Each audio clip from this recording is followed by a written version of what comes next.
감히 내년 따위가 내 귀한 아들한테 손을 대? 이 미친년아, 당장 그 더러운 손 안 치워! 한 장군의 아내가 자신의 아들을 제지했다는 이유만으로 여군 중사의 뺨을 거세게 후려치며 소리쳤습니다.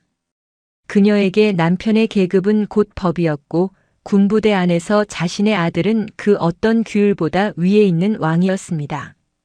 하지만 불과 3분 뒤 그녀는 자신의 남편인 바로 그 장군이 뺨을 맞고 피를 흘리는 그 여군 중사 앞에서 사색이 되어 무너지는 것을 보았습니다. 과연 이 오만한 여단장 부부에게 무슨 일이 벌어진 걸까요? 잠시만요. 시작하기 전에 구독과 좋아요로 응원해 주시면 감사하겠습니다. 그 마음에 보답할 수 있도록 오늘도 정성껏 이야기 전해드리겠습니다. 대한민국 육군 제12보병여단 쌍호부대의 창설 기념일. 늦가을의 차가운 공기가 광활한 연병장의 흙먼지를 잠재우고 있었다. 연병장 한편에는 완벽하게 도열한 K2 흑표 전차와 K9 자주포가 위용을 뽐냈고 반대편에는 군인 가족들을 위한 캐노피와 관람석이 설치되어 있었다. 이 엄숙한 조화와 대비 속에서 부대는 1년에 단 한 번 가장 화려한 모습으로 문을 열었다. 본부군무대 대대장 박성훈 소령은 아침 대바람부터 입술이 바싹바싹 타들어가는 것 같았다. 그의 시선은 연병장 전체를 훑는 척했지만 실제로는 단 한 사람에게 고정되어 있었다. 연병장 중앙에서 특공무술 시범 장비의 안전 상태를 직접 점검하고 있는 그의 부하 본부군무대 행정보급관 한지민 중사였다. 아, 저 한 중사. 그거 내가 다른 간부 시켜도 되는데. 왜 한 중사가 직접? 박성훈 소령이 땀을 삐질삐질 흘리며 다가갔다. 그는 이 부대로 부임한 첫날 한지민 중사의 인사 기록을 보고 그 자리에서 얼어붙었던 순간을 잊지 못했다. 합참의장의 외동딸. 그것은 부하가 아니었다. 부대에 모셔둔 언제 터질지 모르는 거대한 폭탄이었다. 한지민은 장갑을 낀 손으로 K2 소총의 공위가 제거되었는지 확인하며 돌아보지도 않고 대답했다. 대대장님, 제 임무는 행사장 총괄 안전 통제입니다. 당연히 제가 직접 확인해야 합니다. 그녀의 목소리는 그녀의 배경을 모르는 사람이 들으면 그저 FM 군인의 표본이라 생각하겠지만 박성훈 소령에게는 그 어떤 장군의 호령보다 무겁게 들렸다. 그는 알겠다는 말 대신 어허. 그래. 수고해.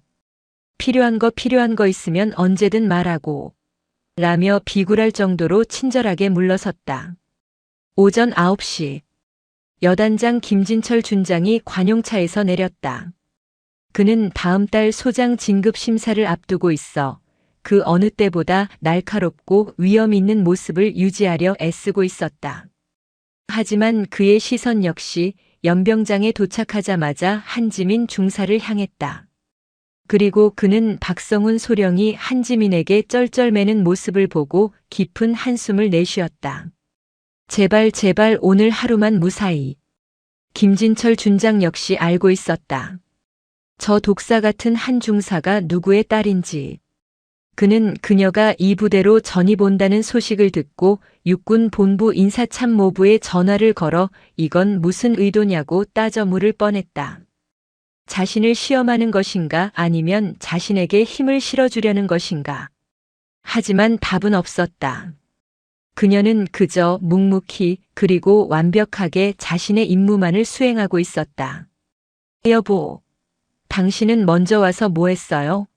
나 에스코트도 안 하고. 바로 그때 모든 긴장의 근원인 여단장 부인 오혜영이 등장했다. 그녀는 요란한 명품 트위드 재킷에 아슬아슬한 하이힐을 신고 있었다. 그녀는 남편이 자신을 보자마지고 굳은 표정으로 달려오지 않는 것에 이미 기분이 상해 있었다. 왔어? 운전병이 잘 모셔다 줬지? 그게 문제예요? 당신 지금 내가 안 보이고 저기 저 한 중사만 보여? 오혜영의 날카로운 목소리가 김진철 준장의 귀를 찔렀다. 그녀는 몰랐다. 남편이 그리고 박성훈 소령 같은 부하들이 왜 젖싸가지 없고 젊은 여군 중사에게 쩔쩔매는지. 그녀는 그 이유를 단 하나로 결론 내렸다. 전현이 여우짓을 해서 내 남편을 홀렸거나 아니면 내 남편이 흑심을 품었거나. 그녀의 질투와 오해는 한지민 중사가 완벽하게 임무를 수행할수록 더욱 깊어졌다.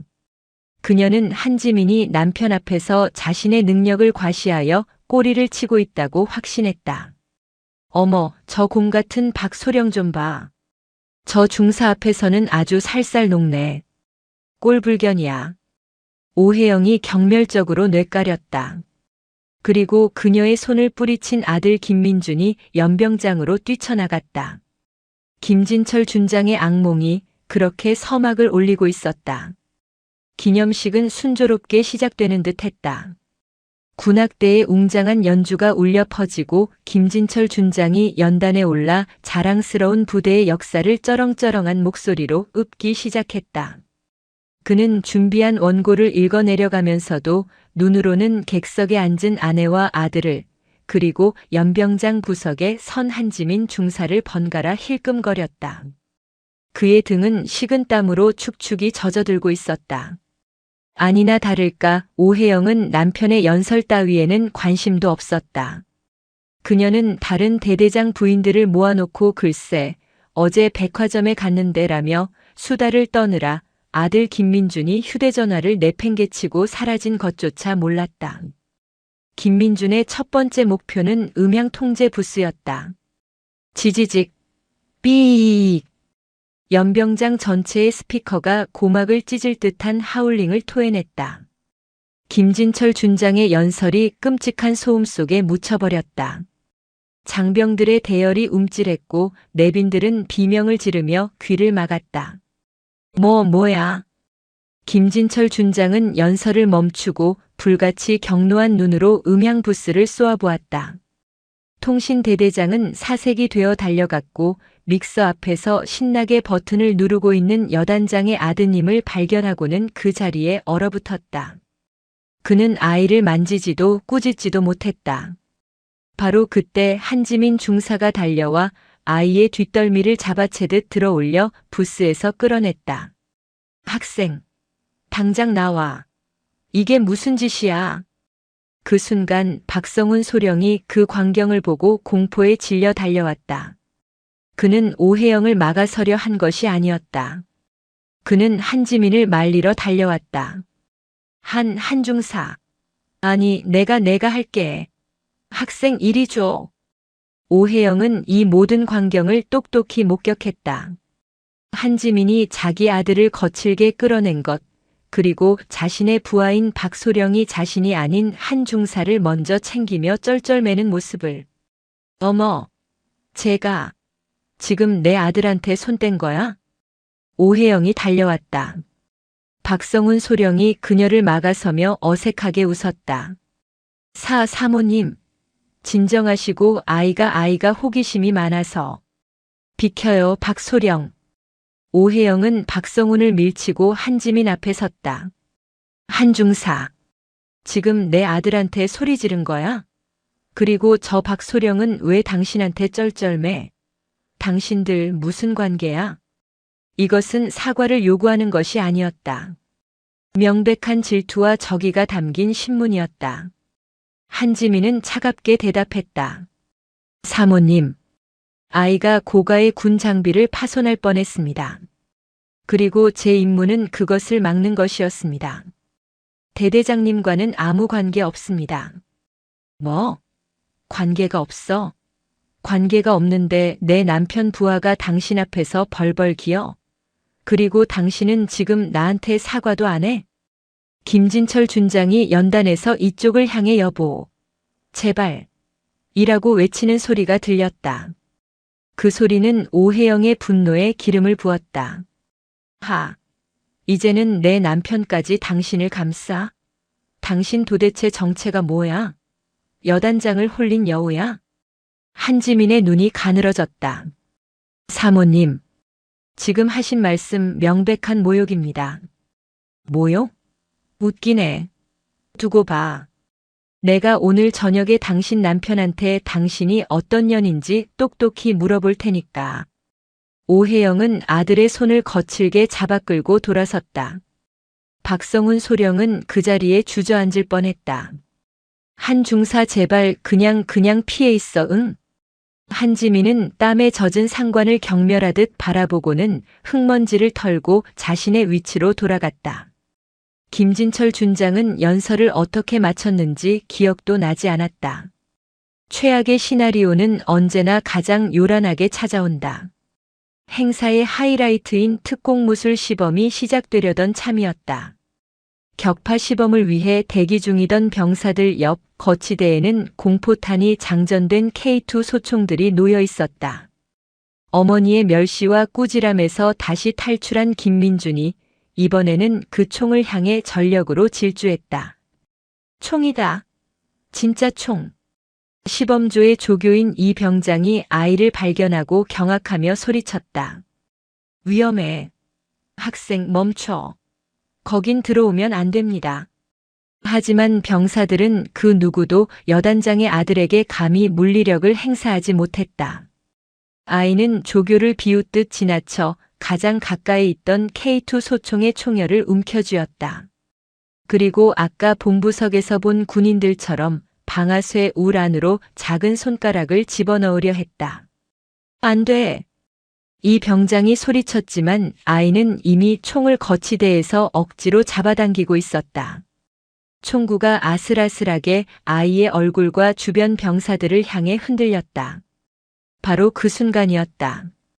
연병장 전체에 울려 퍼질 만큼 날카로운 소리가 터졌다.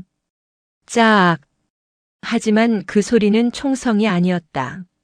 모든 소동을 예의주시하던 한지민 중사가 달려와 총을 만지려던 아이의 손등을 거세게 내리친 소리였다. 그녀는 더 이상 경고하지 않았다. 아파, 아파, 앙. 김민주는 손등을 감싸쥐며 바닥에 나뒹굴었다. 생전 처음 겪어보는 강력한 고통에 아이는 자지러지듯 울었다. 그 울음소리는 오혜영을 불러들이는 신호였다. 방금 전에 모욕감과 질투심으로 이성을 잃기 직전이었던 오혜영은 자신의 아들이 저 미운 여우년에게 맞는 장면을 목격하자 드디어 이성의 끈을 놓아버렸다. 야! 이 미친년이! 오혜영은 하이힐이 부러져라 달려와 그 반동을 실어 있는 힘껏 한지민 중사의 뺨을 후려쳤다. 짝! 이번에는 비교도 안 될 만큼 둔탁하고 끔찍한 소리가 연병장 전체를 울렸다. 한지민의 방탄모 턱끈이 끊어질 듯한 충격에 고개가 돌아갔고 그녀의 입술 사이로 비릿한 피맛이 번졌다. 연병장의 모든 소리가 시간이 바람이 멎었다. 이 광경을 지켜본 모든 이들의 반응은 제각각이었지만 단 하나의 공통점이 있었다. 공포였다. 박성훈 소령은 그 자리에 주저앉아 하나님, 이제 우린 다 죽었다라며 헛소리를 중얼거렸다. 연단에서 내려와 이쪽으로 걸어오던 김진철 준장은 그 장면을 목격한 순간 숨이 멎었다. 그의 눈앞이 하얘졌다. 진급? 소장? 그런 것은 사치였다. 그는 자신의 군 생활이, 아니, 자신의 인생이 방금 저 손바닥 소리와 함께 끝장났음을 본능적으로 깨달았다. 그는 아내에게 달려가지 못했다. 그의 다리가 장군이라는 명찰의 무게를 이기지 못하고 그 자리에 얼어붙었다. 오혜영은 자신의 승리를 확신했다. 그녀는 남편과 부하들이 보는 앞에서 감히 자신에게 대들었던 저 여우년의 길을 꺾었다고 생각했다. 봤어? 이년아. 감히 누굴 건드려. 내가 내 남편 꼬리 쳐서 빽이라도 생긴 줄 알아? 이 부대에선 내가 법이야, 이 쌍년아. 그녀는 분이 풀리지 않는다는 듯 한지민의 머리채라도 잡을 듯이 다시 손을 올렸다. 하지만 한지민은 더 이상 맞지 않았다. 그녀는 천천히 고개를 돌렸다. 그녀의 왼쪽 뺨에는 이미 시뻘건 손자국이 선명하게 부어오르고 있었다. 그녀는 입안에 고인 피를 바닥에 탁 하고 뱉었다. 그리고 그녀는 오혜영을 보지 않았다. 그녀는 저 멀리 영혼이 빠져나간 얼굴로 서 있는 남편 김진철 준장을 쏘아보았다. 그녀는 어깨에 달린 무전기를 잡았다. 본부. 여기는 행사장 통제관 한지민 중사. 그녀의 목소리는 떨리지 않았다. 오히려 얼음처럼 차가웠다. 코드 원 상황 발생. 민간인에 의한 현역 군인 폭행. 가해자 여단장 부인 오혜영. 반복한다. 가해자 여단장 부인 오혜영.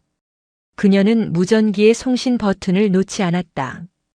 그녀의 목소리는 여단 본청은 물론 이 부대의 모든 지휘 통제망에 실시간으로 기록되고 있었다. 현 시간부로 가해자를 군인 폭행 현행범으로 간주. 또한 지휘관의 명백한 관리 감독 소홀 및 직무유기 확인. 헌병대. 지금 즉시 연병장으로 출동 바람. 이상. 그녀는 자신의 아버지에게 전화하지 않았다.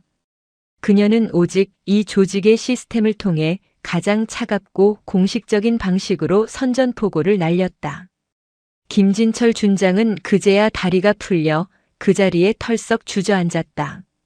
한지민 중사의 무전은 여단 본부 지휘통제실의 모든 스피커를 찢을 듯이 울렸다. 코드 원 민간인에 의한 현역 군인 폭행 가해자 여단장 부인 오혜영 헌병대 지금 즉시 출동 바람. 지휘통제실에 앉아있던 당직 사관은 수화기를 든 채 그 자리에서 얼어붙었다. 그는 방금 자신이 들은 내용이 무엇인지 그리고 이 무전이 모든 통신망에 기록되었다는 사실에 경악했다. 한지민 중사가 여단장 사모님을 현행범으로 당직 사관 지금 무전 내용 사실인가? 모르겠습니다. 하지만 방금 한 중사님 육성이 그들은 우왕좌왕할 틈도 없었다. 지통실 규정상 코드 1이 발령되면 당직 사관은 즉시 헌병대에 통보하고 상급부대 지휘통제실의 상황을 보고해야 했다. 당직 사관은 떨리는 손으로 헌병대와 사단에 동시다발적으로 전화를 걸기 시작했다. 연병장의 시간은 그 순간부터 지옥처럼 느리게 흘러갔다. 한지민은 무전기를 놓은 채 피가 밴 입술을 닦아내고 시퍼렇게 멍들기 시작하는 뺨을 그대로 드러낸 채 서 있었다. 그녀는 오혜영을 노려보지 않았다. 그녀는 그저 넋이 나간 채 자신을 바라보는 여단장 김진철 준장을 응시했다. 이제 당신 차례라는 듯한 차갑고 무거운 시선이었다. 오혜영은 처음으로 상황이 이상하게 돌아간다는 것을 깨달았다. 저 미친년이 지금 헌병을 불렀다. 하지만 그녀는 여전히 자신의 권력을 믿었다. 헌병. 2년이 돌았나? 헌병이 오면 내년이 날 때렸다고 내가 말할 거야. 아니, 내년이 내 아들을 죽이려 했다고 할 거야. 여보, 당신 뭐해? 전현 당장 안 잡아놓고. 하지만 김진철 준장은 움직이지 못했다. 그는 아내의 비명을 듣고도 한지민의 시선을 피하며 바닥만 내려다보았다. 그의 뇌는 합참의장이라는 네 글자에 마비되어 지휘라는 기능을 상실했다. 끝났다. 내 진급 내 군 생활 아니, 내 인생이 저 여자의 손찌검 한 방에. 그가 그토록 두려워했던 상상할 수 있는 최악의 시나리오가 현실이 되었다. 그는 아내를 말리지도 부하를 보호하지도 이 사태를 수습하지도 못했다. 그는 그저 공포에 질린 민간인 1호에 불과했다. 박성훈 소령은 이미 연병장 구석의 K9 자주포 뒤편으로 달려가 위에까지 토해내고 있었다. 우액 다 죽었어. 우린 다 죽었어. 그는 한지민이 자신의 아버지를 부르지 않고 가장 공식적이고 가장 잔인하며 그 어떤 쉴드도 불가능한 공식 무전으로 이 사건을 기록해버렸다는 사실에 절망했다. 5분 뒤 요란한 사이렌 소리와 함께 여단 헌병대 순찰 차량 2대가 연병장에 흙먼지를 일으키며 급정거했다. 헌병대장인 박진수 소령이 차에서 내렸다. 그는 당직 사관으로부터 한지민 중사, 여단장 사모님 폭행으로 헌병 출동 요청이라는 도저히 믿을 수 없는 보고를 받고 달려온 참이었다. 그의 눈에 들어온 광경은 악몽 그 자체였다. 뺨이 시퍼렇게 부어오른 채 피를 흘리며 서 있는 한지민 중사. 그 옆에서 여전히 이성을 잃고 소리 지르는 여단장 사모 오해영. 그리고 영혼이 가출한 듯 멍하니 서 있는 여단장 김진철 준장. 박진수 헌병대장은 그 순간 자신의 군 생활도 여기서 끝날 수 있음을 직감했다. 그는 김진철 준장이나 박성훈 소령과는 달리 한지민 중사의 배경을 몰랐다. 하지만 그는 지금 눈앞의 상황만으로도 판단할 수 있었다. 현역 군인이, 그것도 독사로 유명한 FM 부사관이 공무 수행 중에 민간인에게 폭행을 당했다. 그리고 그 가해자가 여단장 사모다. 이게 지금 무슨 상황입니까? 오해영이 그에게 달려들었다. 당신이 헌병대장이야? 잘 왔어. 전현 당장 잡아넣어. 저 미친년이 내 아들 손목을 부러뜨리려고 하고 나까지 폭행했다고. 한지민은 아무 말 없이 자신의 멍든 뺨을 가리켰다. 그리고 방금 전까지 총을 만지려 했던 김민준을 턱짓으로 가리켰다. 아이는 이미 겁에 질려 울음을 그친 채 엄마 뒤에 숨어 있었다. 박진수 헌병대장은 머리가 터질 것 같았다. 그는 규정대로 행동해야 했다. 한지민 중사 의무대로 가서 상처부터. 거부합니다. 한지민이 잘났다. 지금 이 현장을 이탈하면 제가 가해자로 둔갑할 수 있습니다.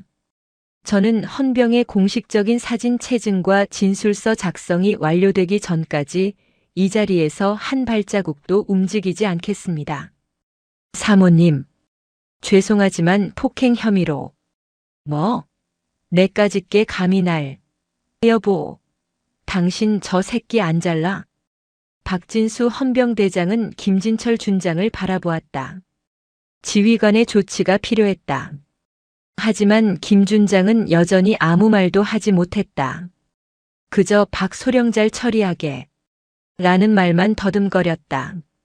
그것은 지시가 아니었다. 책임 회피였다.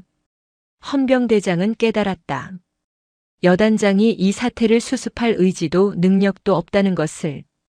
그는 가장 현실적이고 가장 관료적인 조치를 취했다.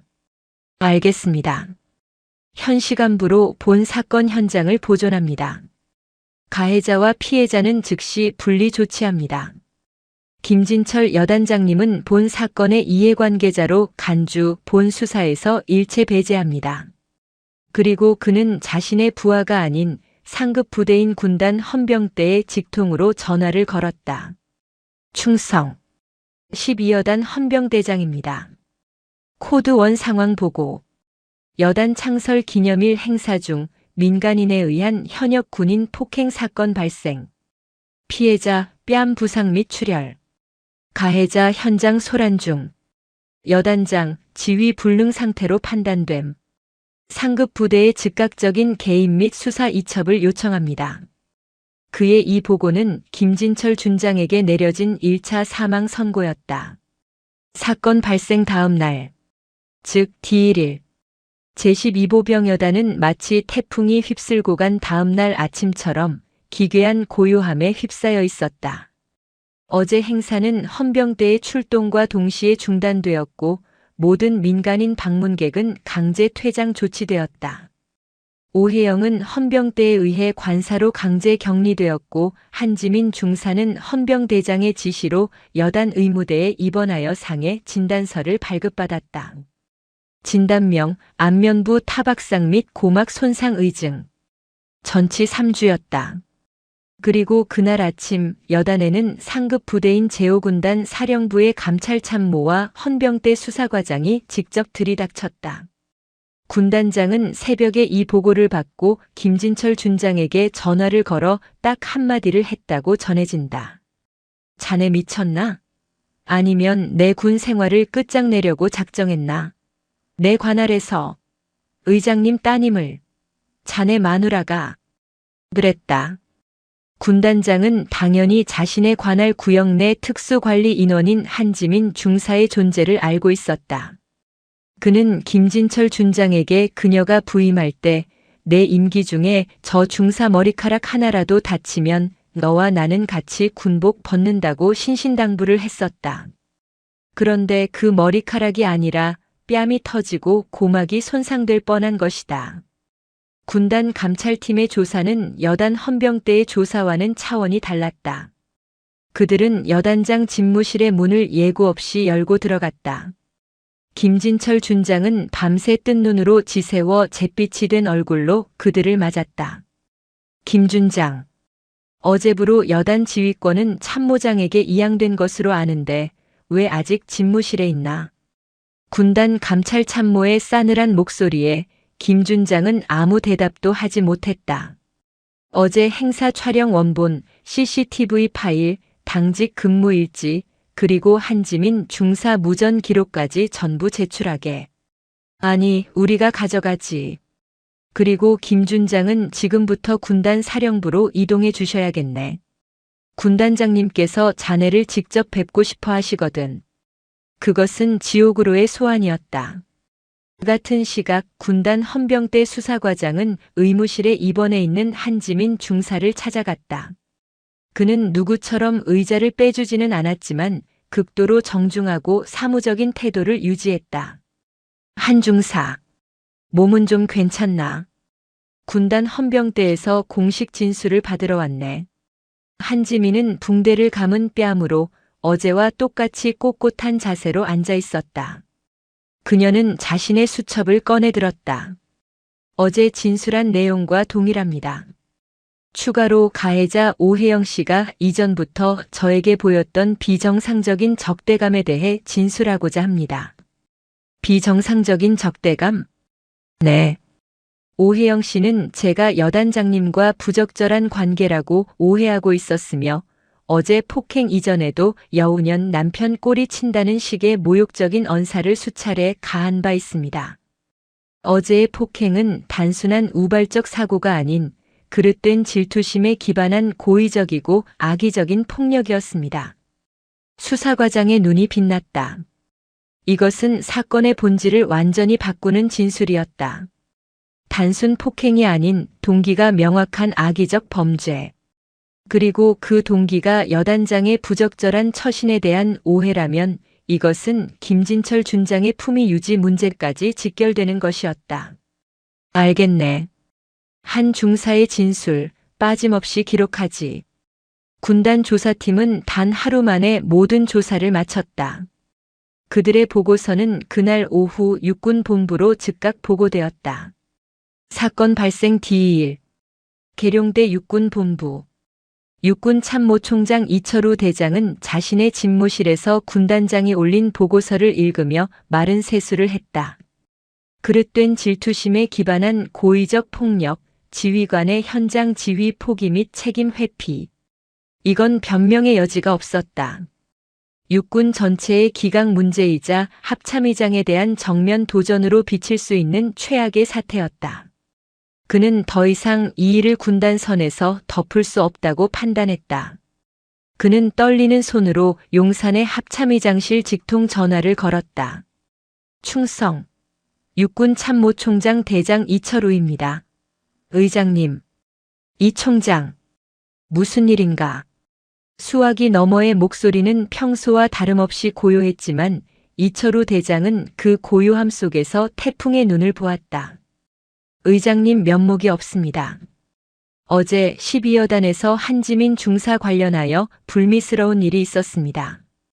보고받았네. 짧은 대답에 이철우 대장의 등줄기가 서늘해졌다. 즉각 군단 감찰팀이 조사를 완료했으며 가해자인 여단장 부인은 민간 검찰에 송치하고 김진철 준장은 이 총장. 한기수 대장이 그의 말을 잘랐다.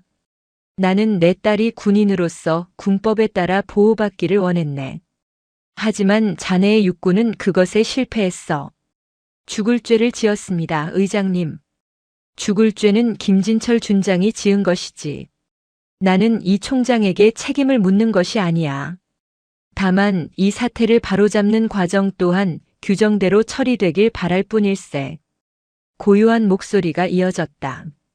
군복을 입고 임무를 수행하는 내 부하가 그것이 내 딸이든 누구든 민간인에게 뺨을 맞는 군대는 존재할 이유가 없네. 군의 기강을 바로 세우게.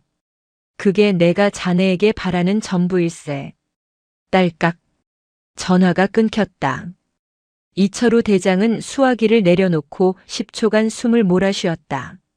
합참의장은 파면이나 징계 같은 단어를 단 한마디도 꺼내지 않았다. 하지만 규정대로 하라는 그 말이 김진철 준장에게는 가장 잔인한 사형 선고임을 그는 알고 있었다. 육군 참모총장은 즉시 인사사령관을 호출했다. 인사사령관. 김진철 준장. 오늘부로 보직 해임하고 육군 본부 인사사령부로 대기 발령 조치하게. 예. 알겠습니다, 총장님. 그리고 감찰실장, 법무실장 다시 불러. 의장님께서 규정대로 하라고 하셨네. 그게 무슨 뜻인지 알겠지. 12여단 작년도, 재작년도 부대 운영비부터 시작해서 김 준장이 쓴 판공비까지 먼지 하나 남기지 말고 다 털어. 규정대로. 진짜 지옥은 그때부터 시작이었다. 한지민 중사의 뺨 한 대로 시작된 나비 효과는 육군 본부라는 거대한 태풍이 되어 제12보병 여단과 김진철 준장의 모든 것을 집어삼키기 시작했다. 제12보병 여단은 더 이상 여단장 김진철 준장의 부대가 아니었다.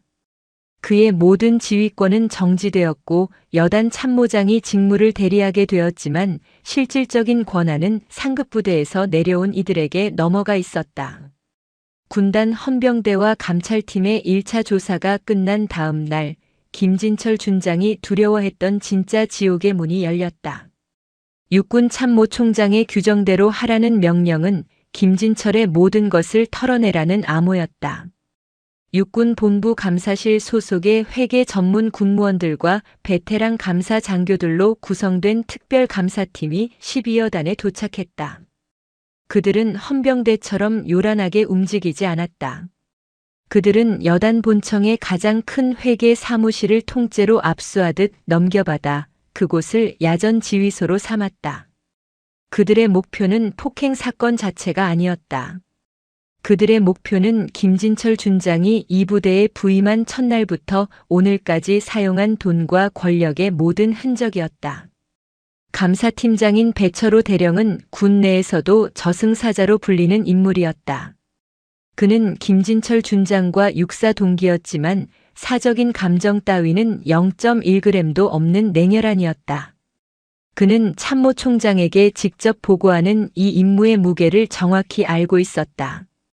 지금부터 지난 3년간의 제12보병여단 지휘관 판공비, 부대 운영비, 복지, 기금, 초과 근무수당 지급 내역 유류 사용 현황, 그리고 공관 관리비까지 모든 원본 대장과 전산 기록을 대조한다.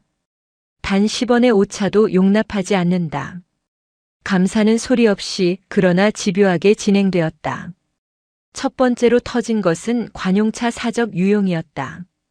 오혜영은 여단장 전용 1호차 외에 부대 지원용으로 배정된 2호차를 자신의 개인 차량처럼 사용했다.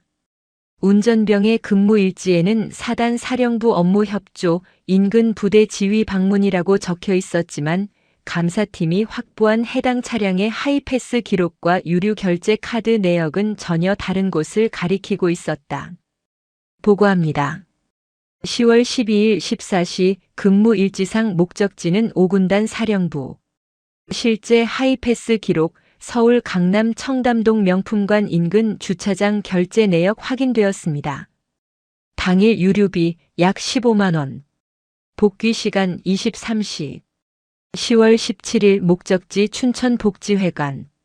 실제 하이패스 기록 강릉 세인트존스 호텔. 1박 2일. 운전병 호텔 인근 모텔에서 숙박 대기. 전부 부대 운영비로 결제되었습니다. 배철호 대령의 미간이 꿈틀거렸다. 운전병 진술 확보해. 오혜영의 지시 내용, 녹취나 문자 기록 있는지 전부 확인해. 두 번째는 공관병 사적 운용이었다. 오혜영은 공관병들을 자신의 개인 하인처럼 부렸다. 김진철 준장은 이를 알면서도 묵인했다. 공관병들의 휴대전화는 이미 군단 헌병 때가 확보한 뒤였다. 그 안에는 오혜영이 보낸 수백 개의 카카오톡 메시지가 저장되어 있었다. 오후 3시까지 내 샤넬 백드라이 맡겨놔. 오늘 저녁에 서울에서 손님 오시니까 너희 엄마한테 부탁해서라도 랍스터 10마리 구해와. 돈은 나중에 줄게. 민준이 숙제 좀 대신 해줘. 글씨 똑바로 안 쓰면 죽는다. 세 번째가 결정타였다. 부대 복지 기금 횡령 의혹이었다. 여단 장병들의 복지를 위해 쓰여야 할 돈이 오혜영의 사교 파티 비용으로 흘러들어간 정황이 포착되었다. 팀장님, 이상한 영수증입니다. 장병 체육대회 격려품으로 500만 원이 결제되었는데 같은 날짜에 오혜영 사모님이 주최한 군인 가족 바자회 다과 비용으로 500만 원어치의 최고급 호텔 케이터링 서비스 영수증이 발행되었습니다. 두 영수증의 발행 시간이 10분 차이입니다. 바꿔치기군. 장병들 과자 산다고 돈을 빼내서 자기 파티 비용으로 쓴 거다. 당장 그 과자 세트 구매했다는 업체 실존하는지 확인하고 납품 내역 가져와. 감사팀이 12여 단을 먼지 한 톨까지 털어내는 동안 사건의 당사자들은 각기 다른 지옥을 경험하고 있었다. 김진철 준장은 육군 본부 인사사령부의 대기 발령 장교 사무실로 출근했다. 그곳은 복도 맨 끝, 창고 옆에 위치한 아무도 찾지 않는 방이었다. 그 방에는 그와 같이 사고를 치고 보직 해임된 다른 대령, 중령들이 유령처럼 앉아 있었다. 그들은 서로에게 말도 걸지 않았다. 그저 아침 9시에 출근 도장을 찍고 오후 5시까지 의미 없이 모니터만 바라보다 퇴근하는 살아있는 시체들이었다. 그의 모든 나이는 그를 버렸다. 그가 진급을 위해 술을 사 먹이고 경조사비를 뿌렸던 육사 동기, 선배, 후배들 중 단 한 명도 그의 전화를 받지 않았다. 그가 공포에 질려 군단장에게 한 번만 살려달라고 문자를 보냈지만 돌아온 답은 차가운 침묵뿐이었다. 그는 자신이 합참의장의 딸을 건드렸다는 사실보다 자신이 이제 쓸모없는 카드가 되어버려졌다는 사실에 더욱 절망했다. 그는 12여 단에서 벌어지는 감사의 내용을 알지 못했다. 그저 매일 아침 자신의 계좌가 동결되지는 않았는지 확인하며 이 지옥 같은 시간이 어서 지나가기만을 기도할 뿐이었다. 오혜영은 민간 검찰로 송치된 후 구속영장이 기각되어 일단 풀려났다. 도주 우려가 없다는 이유였지만 사실상 군의 최고 위층을 건드린 사건이라 민간 검찰에서도 신중하게 접근하는 것이었다. 그녀는 이것이 자신이 무죄이기 때문이라고 착각했다. 그녀는 국내 최고 로펌의 변호사를 선임하기 위해 남편에게 전화를 걸었다. 여보, 당신 지금 뭐하고 있어? 당장 나 변호사 선임해줘. 나 김앤장 아니면 안 써. 그리고 그 미친 한지민년 당장 무고죄로 고소해버려. 수화기 넘어 김진철 준장의 목소리는 죽은 사람처럼 공허했다. 여보, 우리 끝났어. 뭐? 뭐가 끝나? 당신이 별 달고 뭐 했어? 그깟 중사년 하나 못 이겨서. 당장 육군 참모 총장한테 전화해서. 그년 아버지가 합참의장이야. 뭐라고? 그 한지민 중사 아버지가 한기수 대장이라고. 이 미친년아. 내가 내 군 생활을 아니 내 인생을 내 손바닥으로 날려버렸다고. 오혜영은 수화기를 떨어뜨렸다. 합참의장. 그 이름이 주는 무게가 그제야 그녀의 멍청한 두개골을 강타했다. 그녀는 그제야 자신이 무슨 짓을 했는지, 자신이 누구의 뺨을 때렸는지 깨달았다. 그녀는 변호사고 뭐고 집안에 있는 모든 현금과 귀금 속을 챙겨 도망갈 준비를 하기 시작했다. 하지만 그녀가 집을 나서기도 전에 검찰의 출국 금지 조치와 함께 남편의 횡령 혐의와 연관되어 그녀의 모든 은행 계좌가 지급 정지되었다. 그녀는 하루아침에 돈 한 푼 쓸 수 없는 빈털터리가 되었다. 박성훈 소령은 자신의 사무실에서 매일 밤 악몽을 꾸었다. 그는 한지민 중사가 자신의 인사 기록을 들고 와 소령님을 살리고 죽이는 건 이 진실이라고 말하는 꿈을 꾸었다. 그는 징계위원회에 회부되었다. 그는 살기 위해 모든 것을 김진철 준장의 탓으로 돌렸다. 여단장님의 강압적인 지시가 무서워 어쩔 수 없었습니다. 그의 비겁한 변명은 일부 참작되었다. 사건 발생 3주 후 모든 것이 결정되었다. 첫째, 오혜영. 그녀는 민간 법원 1심 재판에 넘겨졌다. CCTV라는 명백한 증거와 반성의 기미가 없다는 검찰의 구형이 더해졌다. 하지만 판사는 그녀가 초범이라는 점 그리고 남편이 이미 군에서 몰락하여 사회적 처벌을 받았다는 점을 감안했다. 판결 징역 10월에 집행유예 2년. 벌금 1,000만 원 및 사회봉사 120시간. 그녀는 감옥에 가지 않았다. 하지만 육군본부는 판결 직후 전군에 공문을 하달했다. 오혜영 씨 민간인. 군인 폭행 및 군 기강 문란 사유로 전군 모든 부대 및 군 관련 복지시설 일체에 대한 영구 출입 금지를 명함. 그녀는 자신이 여왕으로 군림했던 그 세계에서 영원히 추방되었다.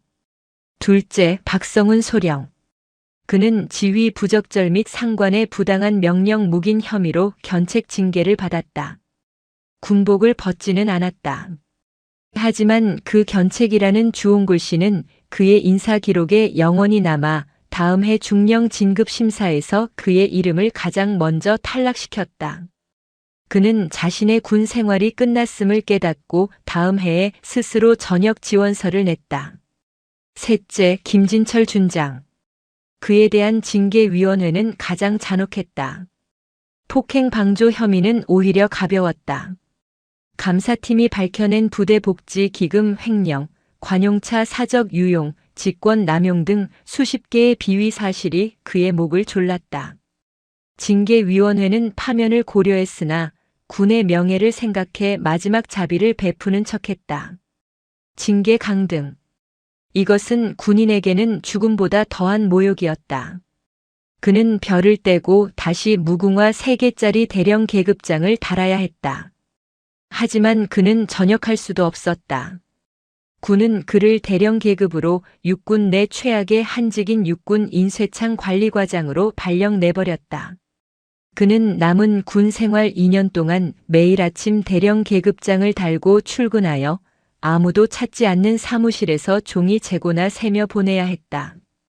그가 그토록 염원했던 소장 진급은커녕 그는 준장 연금조차 받지 못하는 초라한 대령으로 군 생활을 마감하게 되었다. 모든 폭풍이 지나간 후 한지민 중사는 3주의 병가가 끝나자마자 부대로 복귀했다. 그녀의 뺨에 남았던 멍은 사라졌지만 그녀가 남긴 상흔은 부대 전체에 깊게 새겨졌다. 새로 부임한 여단장은 그녀를 부대의 왕처럼 모시려 했지만 한지민은 그것을 거부했다. 그녀는 사건 발생 2달 뒤 정식 절차를 최전방 GOP 대대로의 전출을 신청했다. 그녀가 부대를 떠나던 날 새로운 여단장과 박성훈 소령의 후임자가 나와 그녀를 배웅했지만 그녀는 그들의 어색한 경례를 받으며 묵묵히 집차에 올랐다. 그녀는 복수를 원한 것이 아니었다. 단지 원칙이 지켜지는 것을 보고 싶었을 뿐이다. 그녀가 지켜낸 작은 원칙 하나가 거대한 조직을 병들게 하던 썩은 뿌리를 마침내 뽑아낸 것이다. 그녀가 떠난 제12보병 여단에는 한 가지 철칙이 생겼다고 한다. 사모님이라는 호칭은 금지한다. 그리고 본부 군무대 행정보급관에게는 절대 복종한다.